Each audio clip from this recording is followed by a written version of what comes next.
Bonjour et bienvenue sur la chaîne de Maître Phare Tarot. Ici Nancy qui vous accueille pour une toute nouvelle analyse astrologique. Et oui, nous sommes bientôt rendus à la nouvelle lune du 19 mai 2023. Alors, nous venons de passer la pleine lune. Je ne sais pas comment vous l'avez ressenti. Est-ce qu'elle a bougé beaucoup de choses pour vous? Est-ce qu'elle a été difficile à gérer point de vue émotionnel? Parce que ça a été une pleine lune haute en couleurs. Et tranquillement, on se dirige vers la nouvelle lune du 19 mai. Alors, ce qu'on va faire ensemble aujourd'hui, on creuse cette analyse astrologique. On va creuser de quoi va avoir l'air la nouvelle lune, comment elle peut, quelles répercussions elle peut avoir pour nous. Et par la suite, je ferai comme à chaque fois, un tirage de tarot pour chacun des signes avec une courte analyse astrologique pour chaque signe. Donc, ça sera un peu plus personnalisé à chacun. Mais là, on va aller voir le fin fond de la nouvelle lune. Alors, ce qui se dessine pour nous, donc les planètes se distancient de plus en plus. On a eu une planète rétrograde qui était Mercure et récemment, elle est redevenue directe. Alors, Mercure était rétrograde jusqu'au 15 mai et la nouvelle lune étant le 19, ça fait déjà quelques jours qu'elle est redevenue directe. On peut déjà sentir que les communications sont beaucoup plus fluides, plus faciles, les mots sont mieux choisis, les réactions sont beaucoup moins vives aussi par rapport aux communications qu'on peut avoir entre nous.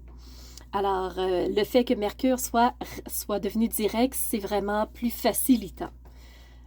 Les nœuds lunaires, quant à eux, continuent de reculer. Ils s'approchent très joyeusement, je vous dirais, d'un prochain signe. Alors, pour le moment, ils sont toujours... Il va aller vers le bélier, donc il se rapproche. Il est toujours en taureau, très proche de la cuspide, mais il va s'orienter vers le signe du bélier. Le nœud lunaire sud est toujours en scorpion, 2 degrés lui aussi, et il continue sa marche rétrograde vers le signe de la balance. Donc ça s'en vient, eux aussi vont changer de signe sous peu. En parlant de changement de signe, on a Mars qui est à 29 degrés, toujours dans le cancer au moment de la nouvelle lune, mais la planète Mars se prépare à faire le saut dans le signe du lion. Ça se fera le lendemain de la nouvelle lune. Alors, je vais préparer une vidéo là-dessus et je vais vous la poster tout juste avant pour que vous puissiez avoir quelques informations. Mais pour l'instant, Mars est toujours en cancer, donc signe familial, signe d'union, signe de foyer, notre endroit de vie. Alors, Mars donne toujours son impulsion par rapport au signe du cancer. On a une planète qui vient de faire le saut en taureau. Elle était en bélier et là, elle est à 0 degré 40 minutes. Ça veut dire qu'elle vient de faire son entrée, mais pas le jour de la nouvelle lune. C'est Jupiter. Jupiter est entré dans le signe du taureau le 16 mai à 14h, heure de Québec. C'est pas l'heure de Greenwich, c'est pas l'heure de Paris, c'est l'heure du Québec. Donc, si vous étiez à Paris, on rajouterait 6 heures supplémentaires. Donc, il serait 20 heures, heure de Paris, le 16 mai, le moment où Jupiter fait son entrée dans le signe du taureau. Il y a aussi une vidéo que j'ai appelée Capture du ciel, Jupiter entre en taureau. Alors, vous pourrez la voir pour avoir de plus amples informations. Donc, ça fait beaucoup de mouvements, hein? Et on a Pluton qui a commencé sa marche rétrograde. Il est toujours dans le signe du Verseau au moment de cette nouvelle lune. Il le sera encore un petit peu au moment de la pleine lune du début juin parce qu'il va être rétrograde dans le Verseau jusqu'au 11 juin 2023. Et à partir du 12 juin, il aura remis les pieds dans le signe du Capricorne. Et il va être rétrograde jusqu'au 11 octobre. Il va rester jusqu'en fin d'année dans le signe du Capricorne. Donc, vous allez ressentir ces effets, c'est sûr et certain. Les Capricornes, vous savez ce dont je parle parce que vous l'avez vécu depuis 2009. Donc, Pluton, planète, même si elle est la plus éloignée du système solaire, très impactante au niveau de l'être humain. Donc, ça, c'est une vue générale de notre carte du ciel pour la nouvelle lune. Et on a deux aspects majeurs qui ressortent. Avant de vous parler des aspects, je vais vous mentionner quand même où se trouve notre nouvelle lune. Alors, lune et soleil à 28 degrés, 26 minutes toutes les deux, à la toute fin du taureau. Ce que ça signifie, c'est que le taureau étant un signe de sécurité, un signe de je m'implante les racines en profondeur, parce que le taureau étant un signe de terre, j'ancre mes racines au plus profond pour me sentir bien, pour me sentir en sécurité. Alors, le fait que la nouvelle lune soit dans le signe du taureau, ben, on va ressentir cette forte énergie-là de qu'est-ce que je peux faire pour me sentir encore plus en sécurité?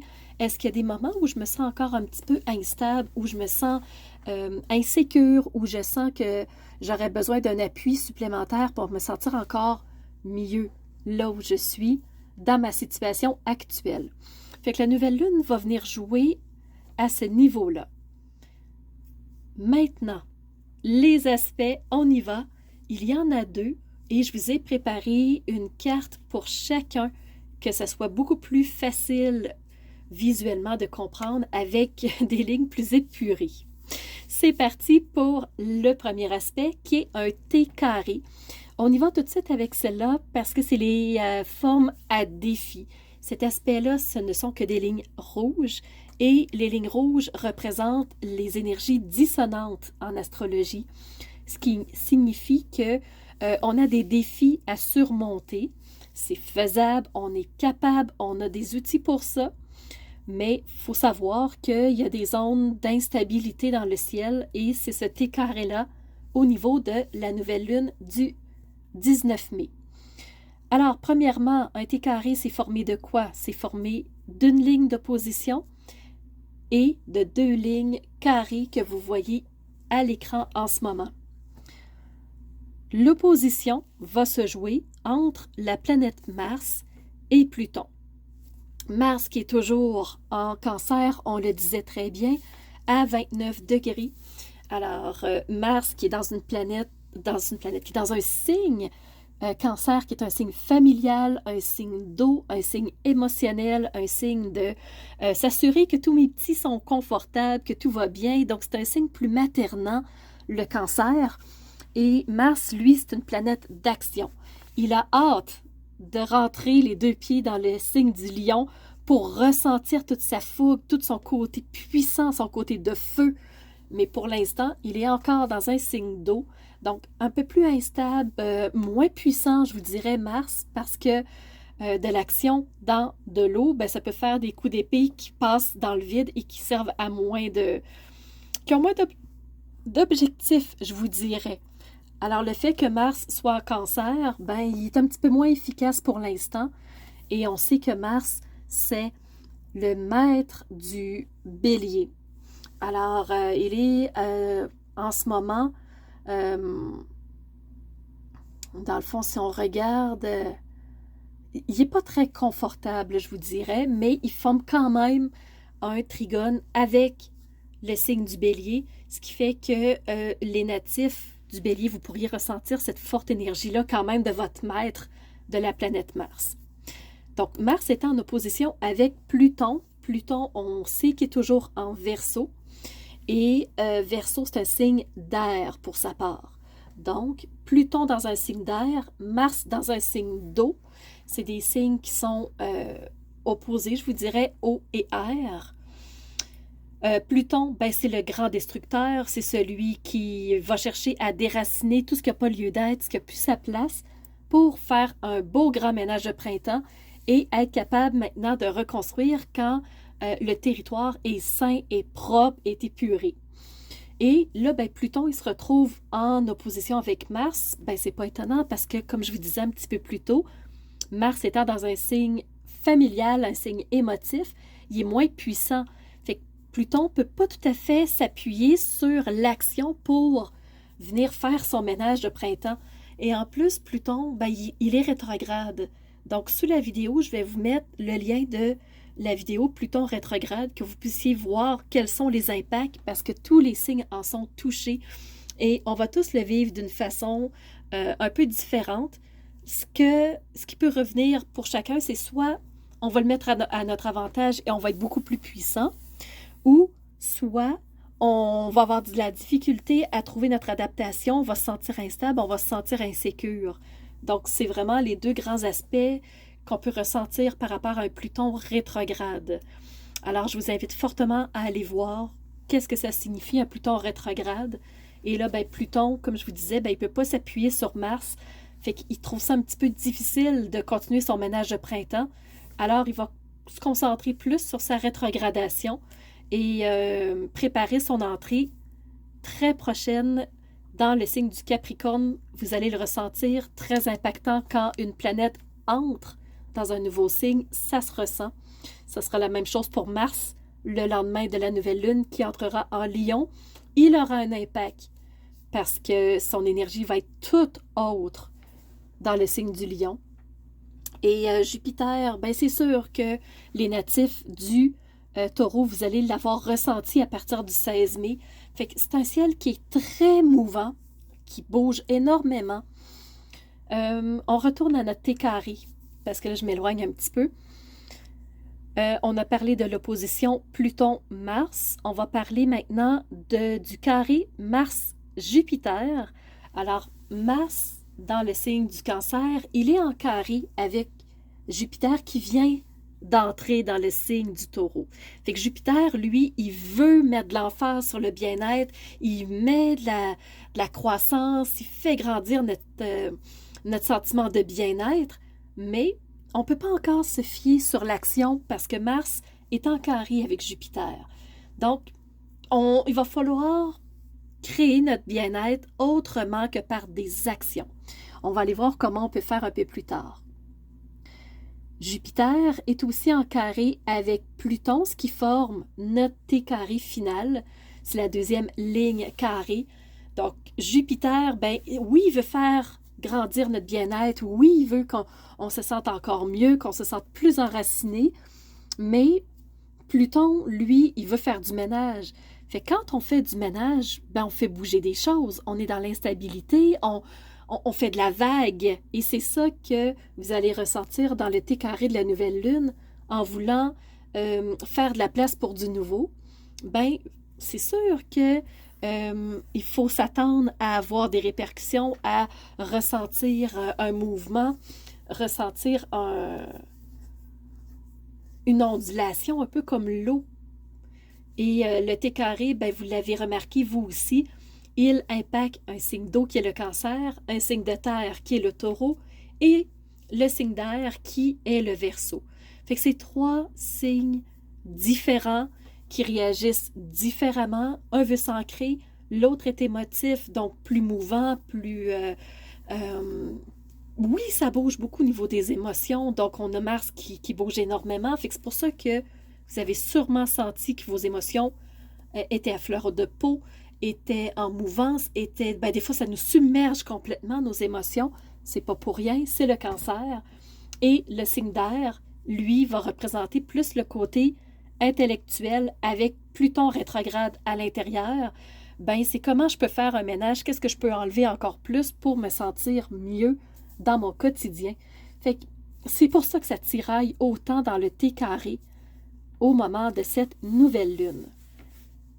Maintenant, on va passer à la deuxième carte du ciel pour cette nouvelle lune-là, parce qu'on a aussi de belles énergies. On n'a pas juste des défis, mais on a surtout des énergies positives. Alors, c'est ça qu'on va aller voir ensemble tout de suite, parce que la nouvelle lune, il y a vraiment des belles poussées énergétiques, il y a vraiment des beaux messages aussi par rapport à la façon où les planètes sont placées.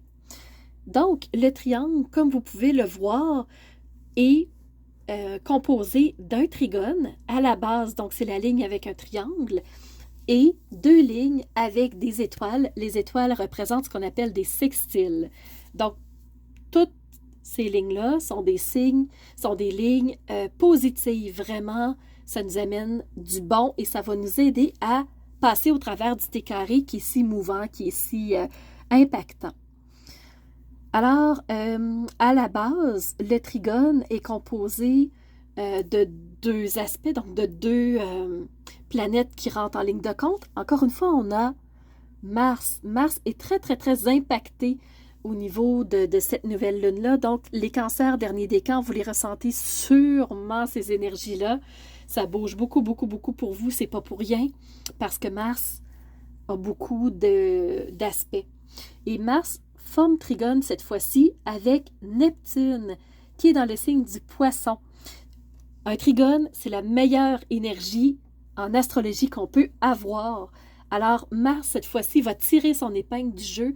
Alors, comment il va faire pour être efficace? Parce qu'il a un petit peu de difficulté à se dépatouiller avec ce qui est émotionnel en ce moment. Ben, il va aller s'appuyer sur son imaginaire. Alors, qu'est-ce qui, au plus profond de moi, est important? Qu'est-ce qui vraiment me fait envie? Quels sont mes rêves, mes profonds? C'est pas juste de l'imaginaire en surface, c'est Neptune, c'est l'imaginaire, c'est la conceptualisation, c'est le fait de voir dans sa tête avant de mettre en action. Et c'est ça qui va nous aider au moment de la nouvelle lune, c'est de prendre appui sur ce qui fait véritablement sens pour nous, sur ce qui nous... c'est ce qui nous nourrit intérieurement, au plus profond de soi, qu'on soit conscient ou pas, qu'on soit prêt, qu'on veuille le mettre en place ou non. C'est ça qui va nous aider dans la nouvelle lune. C'est ce qui est important pour moi, c'est l'heure de le mettre en place. Alors, de quel bois je me chauffe? Qu'est-ce que j'ai envie de faire? Qu'est-ce que j'ai envie de créer? C'est là que ça se passe au moment de la nouvelle lune, avec Mars en trigone, avec Neptune. Mars est aussi en trigone, cette fois-ci avec la Lune. Alors, le luminaire même de la nouvelle Lune, Mars se connecte aux émotions, se connecte à tous ces petits messages-là de qu'est-ce que j'ai envie, qu'est-ce que j'ai l'impression, pourquoi, je suis attirée par quoi, mais c'est tout ce qui est le côté subtil de cette nouvelle lune-là. Et Mars va s'y connecter. Et c'est toute la beauté du cancer qui permet de pouvoir se connecter à cette lune-là. Alors, Mars va être en symbiose avec son ressenti, avec ce qui a l'impression qui est bon pour lui. Et c'est pour ça que le trigone avec Neptune est si puissant, c'est parce qu'il est connecté émotionnellement. Et c'est pour ça qu'on a un deuxième sextile entre Neptune et la Lune elle-même.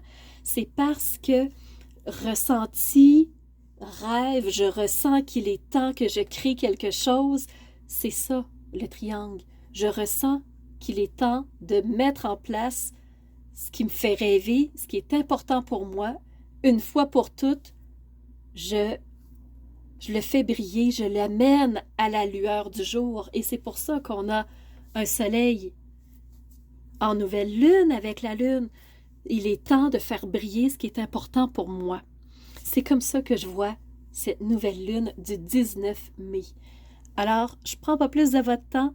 Je vous remercie énormément d'avoir été présent. J'espère que ça va résonner en vous. Si vous avez des questions, n'hésitez pas à les mettre sous la vidéo. Si vous pensez que des personnes auraient besoin d'entendre ce message-là aussi, parce qu'on est tellement chahuté, on est tellement bousculé, on a de la difficulté à reprendre notre souffle parfois. Alors, un message comme ça peut nous aider à comprendre bien des choses. Il y aurait eu encore 2-3 aspects que j'aurais aimé vous parler, mais j'allonge pas plus la vidéo. Je trouverai bien le moyen de vous communiquer si c'est important de le faire. Alors, je vous invite à aller voir aussi les vidéos, les liens que j'aurais mis sous cette vidéo-ci pour Jupiter qui entre dans le signe du Taureau, pour Mars qui va entrer en Lion le lendemain de la nouvelle lune, le 20 mai, et pour Pluton qui est rétrograde parce qu'il fait énormément d'impact sur l'être humain, je vous le rappelle à nouveau. Alors, je vous remercie d'avoir été présent. Ça me fait chaud au cœur de voir que vous vous abonnez, que vous likez la vidéo, que de plus en plus ça prend son... Maître Phare Tarot prend sa place et c'est ça qui me fait chaud au cœur parce que ça me passionne tellement de vous donner toutes ces infos-là. Je suis aussi curieuse que vous de faire ces vidéos-là, mais en plus, je me permets de vous les partager pour que le plus grand nombre de personnes aient accès à ces infos-là. Alors j'espère que ça vous aide au quotidien. N'hésitez pas à communiquer avec moi par courriel. Les informations sont toutes sous la vidéo ou en commentaire tout simplement. Merci à vous et à bientôt pour une nouvelle vidéo.